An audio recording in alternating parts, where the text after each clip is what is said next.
शादीशुदा हो या सुहागन स्त्री, अगर आप रात में बाल खोलकर सोती हैं तो ये वीडियो आप ही के लिए है। दोस्तों, इसी के साथ इस वीडियो में हम जानेंगे कि कौन सी ऐसी गलतियां हैं जो सुहागन महिलाओं को कभी भी नहीं करनी चाहिए और कौन से ऐसे काम हैं जो उन्हें जरूर करने चाहिए जिससे घर में सुख समृद्धि बनी रहे। तो पूरी जानकारी के लिए इस वीडियो को अंत तक जरूर देखिएगा। नमस्कार दोस्तों, स्वागत है आप सभी का एक बार फिर से। दोस्तों, सच्ची श्रद्धा से कमेंट्स में जरूर लिखे हर हर महादेव। दोस्तों, हमारे पूर्वज बहुत अधिक ज्ञानी थे। जीवन के प्रत्येक क्षेत्र में उन्होंने अपनी योग्यता और अनुभव के आधार पर अतुलनीय ज्ञान अर्जित किया था, जिसका आधार अध्यात्म और विज्ञान दोनों ही था। और उन्होंने उसी अभूतपूर्व ज्ञान को हम तक वेद, पुराणों और शास्त्रों के माध्यम से पहुंचाया है। हमारे सभी धर्म शास्त्रों में बालों के विषय में बहुत सारी बातें कही गई है। मनुष्य को अपने बालों को किस तरह रखना चाहिए, कब और किस दिन कटवाना चाहिए, बालों को किस दिन धोना चाहिए और किस दिन नहीं, बालों को कितना लंबा रखना चाहिए, बालों से संबंधित क्या तांत्रिक कारण होते हैं, इन सभी के विषय में हमारे शास्त्रों में महत्वपूर्ण जानकारी दी गई है। आज हम बालों से संबंधित हमारे विभिन्न शास्त्रों में वर्णित बातों को जानेंगे और साथ ही ये भी जानेंगे कि महिलाओं को अपने बालों से संबंधित किन विशेष नियमों का पालन करना चाहिए। दोस्तों, पहली बात, हिंदू धर्म में सप्ताह का प्रत्येक दिन किसी न किसी भगवान को समर्पित होता है और हर दिन के कुछ विशेष नियम भी अवश्य बनाए गए हैं। इसी तरह बाल कटवाने से संबंधित भी कुछ नियम होते हैं जो हर दिन के हिसाब से अलग अलग होते हैं। जैसे बाल कभी भी मंगलवार और गुरुवार और शनिवार को काटने नहीं चाहिए। मंगलवार मंगल देवता का दिन है। ऐसी मान्यता है कि मंगलवार को बाल कटवाने से मंगल की स्थिति खराब होती है और व्यक्ति की आयु भी घटती है। गुरुवार का संबंध गुरु ग्रह से होता है। ऐसा माना जाता है कि इस दिन बाल काटने से हमें अशुभ फल की प्राप्ति होती है और मान सम्मान और धन की हानि होती है, क्योंकि गुरुवार माता लक्ष्मी जी और भगवान विष्णु जी का दिन होता है। इसीलिए इस दिन बाल नहीं काटने चाहिए। शनिवार के दिन भूल से भी बाल ना काटें, क्योंकि शनिवार का संबंध शनिदेव से है और शनिवार के दिन बाल काटने से जीवन में कुछ न कुछ अशुभ होता ही है। बाल काटने के लिए बुधवार, शुक्रवार और रविवार का दिन सबसे उत्तम माना गया है। दूसरी बात, शास्त्रों के अनुसार हमारे वातावरण में कुछ ऐसी लहरें व्याप्त होती हैं जो दिखाई नहीं देती, यानी कि वो अदृश्य लहरें होती हैं। ये लहरें हमारे सभी क्रियाकलापों पर असर डालती हैं। कुछ समय विशेष पर ये लहरें बहुत अधिक सक्रिय होती है। इसीलिए हमें अमावस्या को और पूर्णिमा को शाम के समय या रात्रि में कभी भी अपने बालों को काटना नहीं चाहिए, क्योंकि इस समय वातावरण में नकारात्मक शक्तियों का प्रभाव बहुत अधिक होता है। इसके साथ ही किसी शुभ मुहूर्त या शुभ पर्व या त्योहार के दिन भी वातावरण में सात्विक लहरों की अधिकता होती है। इसीलिए इन दिनों में कभी भी अपने बाल ना काटे, नहीं तो इन शुभ और पवित्र दिनों में हम पर अशुभ कृति करने का पाप लगता है। यहाँ तक कि कभी भी अपने जन्म दिवस पर भी बाल नहीं कटवाने चाहिए। आइए जानते हैं बालों को लेकर महिलाओं को किन सावधानियों को ध्यान में रखना चाहिए। पहली बात, घने, काले, लंबे और सुंदर बाल किसी भी स्त्री का आभूषण होते हैं। प्राचीन काल से ही स्त्रियों के लंबे बालों को उनके सौंदर्य और सौभाग्य का प्रतीक माना गया है। लेकिन हमारे शास्त्रों में ये कहा गया है कि स्त्री के बाल कमर के नीचे तक नहीं होने चाहिए और यदि हो तो उन्हें इस तरह बांध कर रखना चाहिए कि वो जमीन पर ना टकराएं। बाल बहुत ही संवेदनशील होते हैं और इसीलिए जमीन पर टकराने से जमीन पर फैली नकारात्मकता जल्द ही बालों में आ जाती है और जिनका नकारात्मक प्रभाव उस स्त्री पर पड़ता है। दूसरी बात, स्त्रियों को अपने बालों को हमेशा स्वच्छ रखना चाहिए।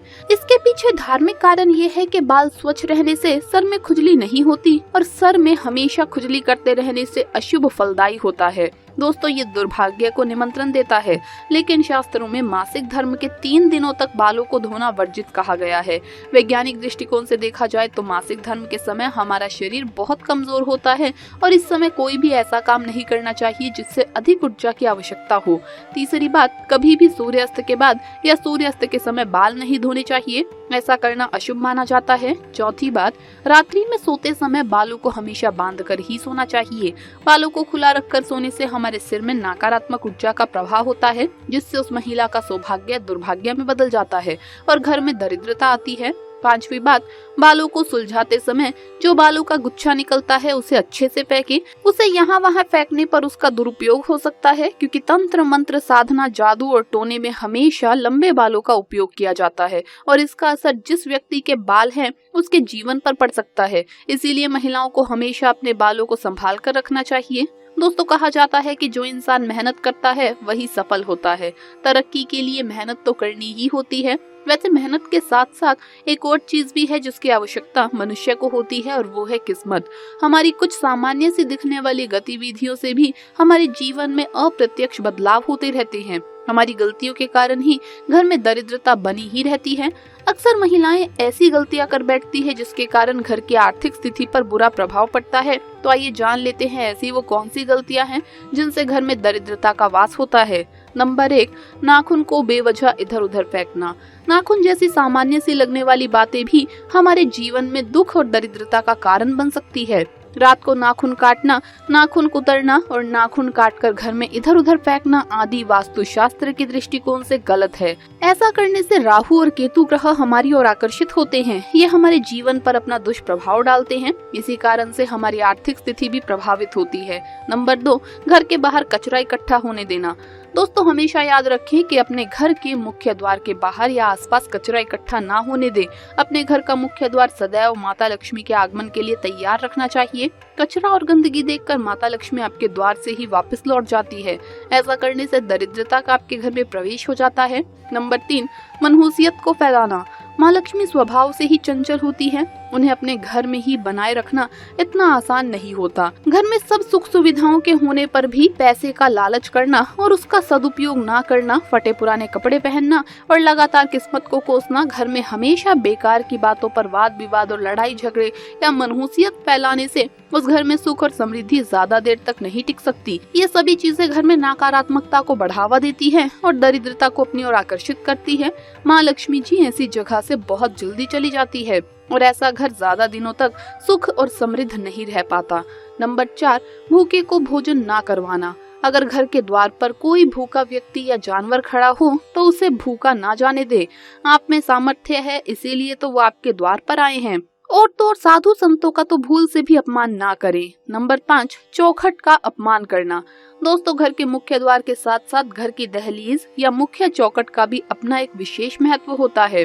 घर के मुख्य द्वार की चौखट पर बैठना, उस पर पैर रखकर निकलना या उस पर बैठकर भोजन करना तो निश्चित रूप से दरिद्रता को आमंत्रित करता है। पुरानी मान्यताओं के अनुसार ऐसे भवन जिसमें चौखट या दहलीज ना हो उसे बड़ा ही अशुभ माना जाता है। ऐसे घरों में माँ लक्ष्मी कभी भी प्रवेश नहीं करती। इसी के साथ ही चौखट के कारण ही आपके घर में गंदगी प्रवेश नहीं कर पाती। आपके शत्रु द्वारा किया गया कोई भी नीच कृत्य का परिणाम आपके घर पर नहीं पड़ता। इसीलिए कहते हैं कि अपने घर की दहलीज को हमेशा स्वच्छ और सुशोभित रखना चाहिए। यहाँ पर कभी भी बैठना नहीं चाहिए क्योंकि ये माँ लक्ष्मी के आगमन में बाधा उत्पन्न करता है। नंबर 6, टूटी हुई वस्तु या कांच को घर में रखना। टूटा हुआ शीशा या कांच, खराब या सड़ी हुई चीजें, नलों से टपकता हुआ पानी और टूटी हुई पुरानी कोई झाड़ू नहीं रखनी चाहिए। इससे घर में वास्तु दोष लगता है और दरिद्रता आती है। तो दोस्तों, आपको ये वीडियो कैसा लगा हमें कमेंट्स में जरूर बताएं। इस वीडियो को लाइक करें, अपने दोस्तों के साथ शेयर करें और अगर आपने अभी तक चैनल को सब्सक्राइब नहीं किया है तो सब्सक्राइब करके बेल आइकन जरूर प्रेस कर ले। जल्द मुलाकात होगी अगली वीडियो में। हर हर महादेव, जय महाकाल।